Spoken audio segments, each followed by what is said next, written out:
sihuke järjepidev leppimine ja andestamine käib. Tunnen, et mingid keharakud ei ole veel täielikult sellesse nagu tasakaalu jõudnud. Andestamine iseendale. Just. Et läbi iseenda saab ju tegelikult kogu ruumi või siis teisi nagu valukohti siis leevendada või maandada või tasakaalustada. Et selline raju tempo oli peal ja soov, unelm justkui elada mingit võimatut või võitmatut elu ja aru saamata, mis on päriselt oluline, aga ütleme sel hetkel muidugi sa arvadki, et see, mida sa arvad, ongi kõige olulisem, et see on nagu tüüpiline ja ma praegu arvan ka ilmselt ja võib küll hea meelega.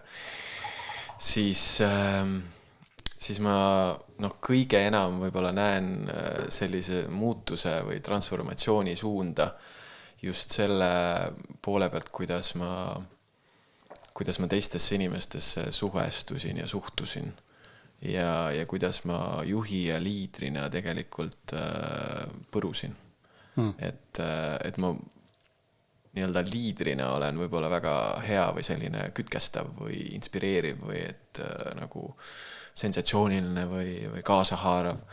Aga juhina, mille rolli ma olin ka sinna valinud, et ma ei olnud lihtsalt vaimne liider seal või selline nagu, et idee liider on ju, vaid ma valisin ka juhtida protsesse ja nende protsesside juhtimises on nii finants kui ka siis nii-öelda inimeste juhtimine ja nende kahega ma kindlasti ei saanud hakkama, sest ma ei saanud hakkama iseenda tasakaaluga.